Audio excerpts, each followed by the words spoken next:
Okay, so I think I figured out how to switch this camera around. Alright, so for anyone who watched all my videos straight up and down, I apologize for that, okay? Because I think I have it figured out. It was this thing I had to turn on in my settings. So I think I have it now to where it's going to do full screen, sideways and everything. And so I was just updating that. And then as I'm driving around, I'm actually on my way home. Let's turn this down a little bit. I'm on my way home, and I was passing under the freeway, and it started making me think about the homelessness that's going on. Man, there are so many homeless people over by where I live by under the freeway, and they keep coming by every so often, and they'll clean up their mess. Like the police will come with crap and clean it up. I don't know how they do it because they usually do it while I'm at work. But they'll come clean it up, and then 2 days later, it looks just like it did when they first cleaned it up. I mean, I wish they'd do something with these people. I'm not heartless to the issues of like homeless people and stuff like that, but I mean, a lot of these people are addicts, and I don't know what to do with them, because the fact is that what I've seen so far is that if an addict's going to use, he's going to use. He don't care. Like, he don't care if he's got to sleep on the street or sleep wherever. Like, I don't know. It's obviously a crime to have drugs and stuff like that, and for small amounts and everything. But it's not like it's a serious offense, so I don't want them to go to jail where they're locked up with like major offenders, right? Like somebody who's pushing weight or convicted murderers and stuff like that. So I mean, maybe we should start a detention center just for the homeless, so we get them off the streets for a while, and then let them out with maybe some kind of resource or something to try to help them from going back to the street. But each time that they get captured on the streets, I think the sentence should be longer each time they get caught, right? Like, say for instance you catch a homeless dude, you know he's an addict, you know he's using, he doesn't have nowhere else to go because he ain't gonna never get his money, right? Because all he wants to do is use it on drugs or something. Then what you could do is, you might put him in this detention center for like 3 months, 4 months, however long the detox time is, because I don't know how long it takes for someone to detox from the drugs that they use on the regular, because they're using these drugs every day or whatever. So I don't know what the detox process is, but whatever the detox process is, it'll be like, hey, look, you put them in these detention centers until they're cleaned up for a while, and then after you get them cleaned up, maybe help them get into maybe even a temporary like apartment place, right? Where they don't have all these special amenities, they just have the basics, and they can stay there for a certain amount of time, and then once they're done with that, then they have to find somewhere else to stay. But and help them, find work and that kind of stuff. But then if they get caught on the streets again, then you would make this time longer, maybe. I don't know. I was just thinking, like, we gotta do something about these homeless people, because these people are migrating like a herd of buffaloes. Okay, they just tearing up whatever's in their path, and they're moving in groups. I swear that one of them that stay underneath the freeway, I think it's a whole family. I think it's a whole family that stays underneath there, and they're all users. But I sat there and I was thinking, what can we do with them? Because I don't want to put them with the hardened criminals unless they're doing hardened criminal stuff, right? That'd be like getting a traffic ticket and then getting stuck in a jail with people who are looking at life in prison or stuff like that. Then I mean, I don't know how that would be the same. I don't see how they are the same. But I don't know. Maybe maybe that's what we have to do. Maybe we have to lock them up. But we got to figure out how to get ahead of this as far as the drug problem, because it's not only is it a drug problem because of, first of all, like, you got doctors and stuff like that over prescribing to people. You got these addicts who become addicts when they're young ages, right? When they're like in their teens. You know, they dabbled in it a little bit and they just didn't know how to stop, and they just kept going. Now they don't know any other way.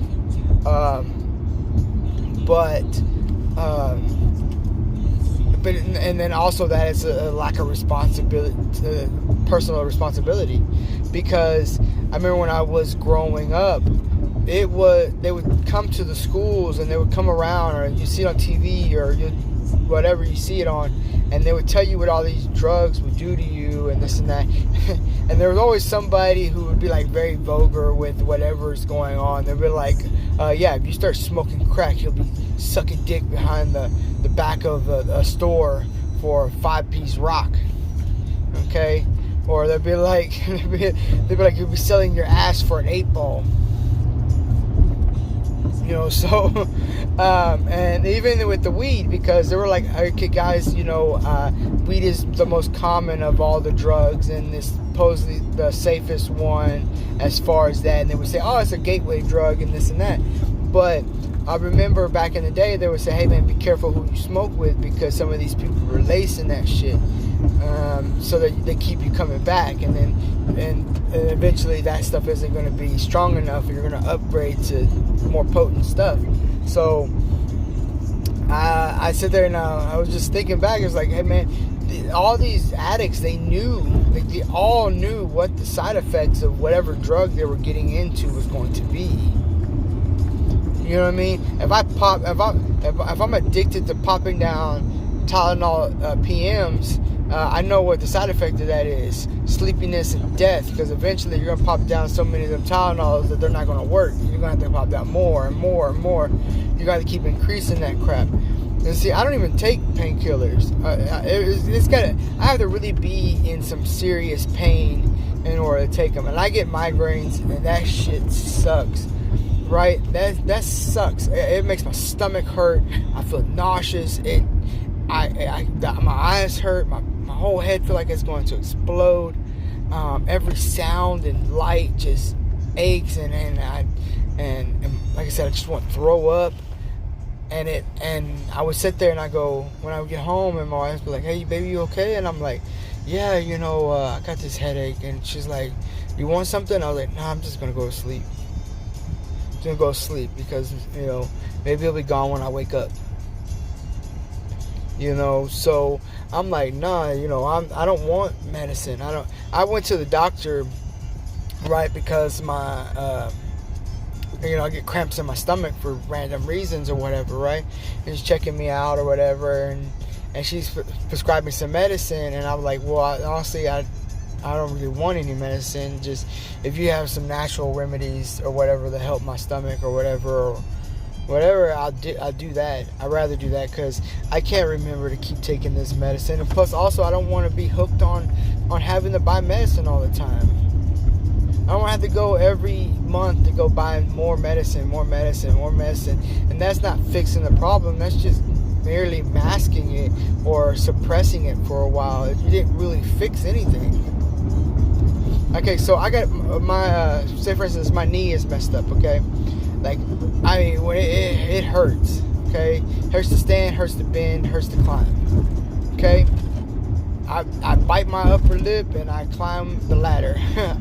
Like, it doesn't matter. I'm going to get my day done with regardless. But I can tell you, when I get home and I'm trying to stretch out and stuff like that, and then I got to get back up, I'm telling you, it's very painful. But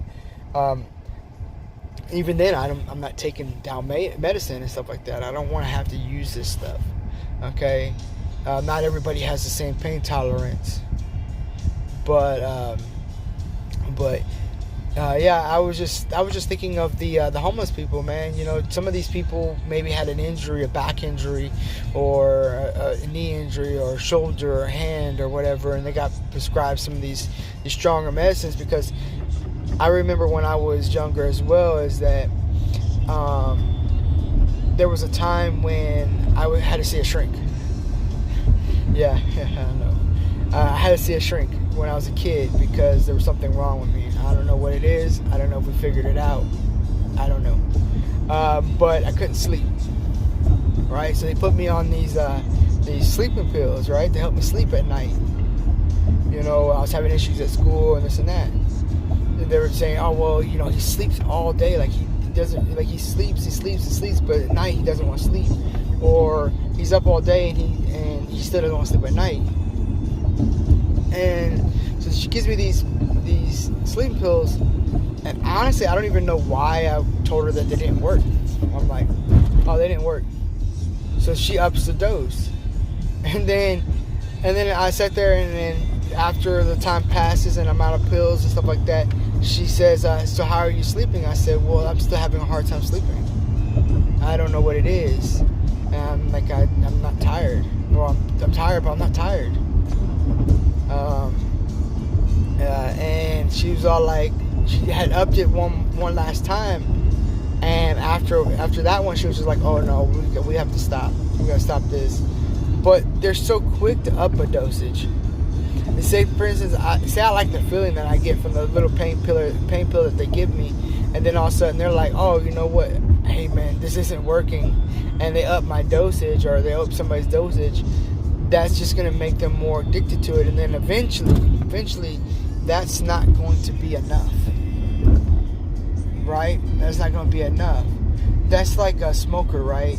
Or someone who smokes weed, and say, for instance, when he was younger, a joint would be more than enough, right? He'd smoke half a joint, and he's good. And then it turns into, I got to smoke a blunt. Okay, then it turns into, I need to smoke an ounce. To really get to where I want to be at. And then you start finding other drugs to get into to kind of add to it, right? To kind of give you the feeling that you want. So, to be honest, I think that some of these doctors need to stop constantly upping the dosage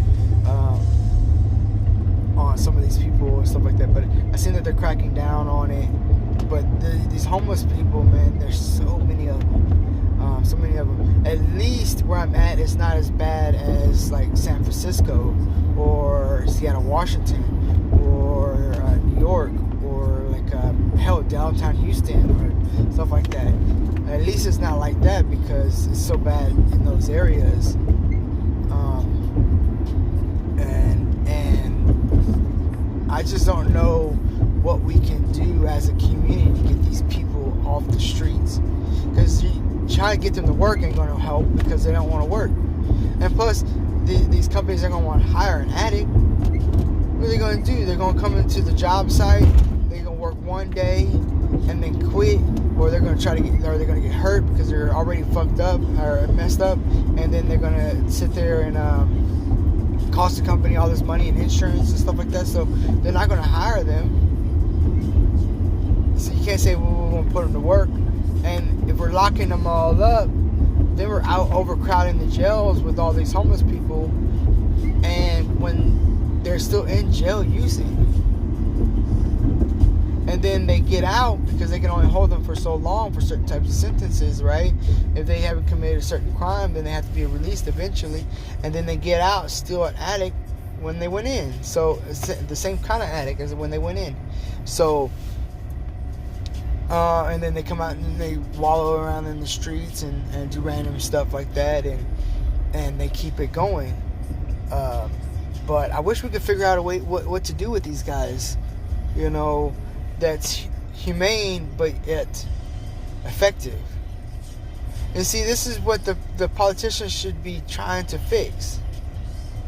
Not like what they're doing in Seattle, where they're making these shoot-up homes or places where you can go do the drugs.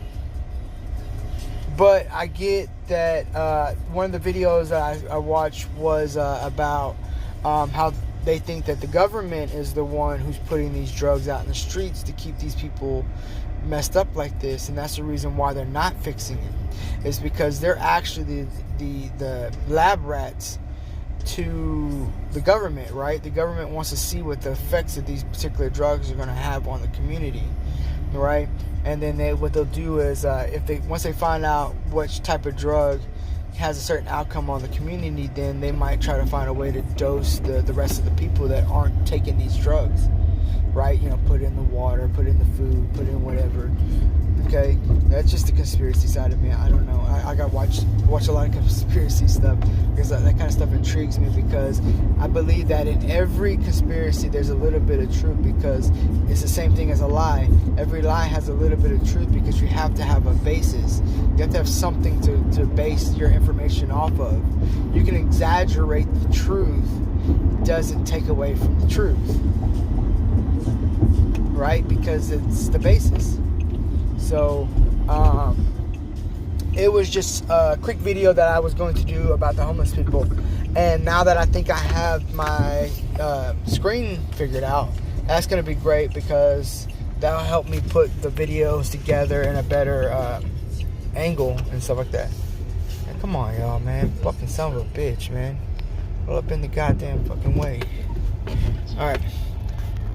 Okay, so well, that's going to be my video for the day. I just got home, and I am going to try to take the wife out tonight, because I could not have I didn't take her out for our anniversary because it wasn't payday, and it was in the middle of the week. Like, can't do nothing about that. And it's not like I got tons of money in the bank, so you're gonna go whenever you're available. And that's the good thing about my wife. She sits there and she knows our finances, she knows our circumstances, and we're working in this together. So so tonight, what I'm gonna do is I'm gonna take her out, and we're gonna try to have a good night, and forget about the rest of the world, because not to sound effed up, but F the world. So so we're just gonna have a good night, and I appreciate y'all watching this video, and I hope that y'all like that this one is sideways. Okay, thank y'all.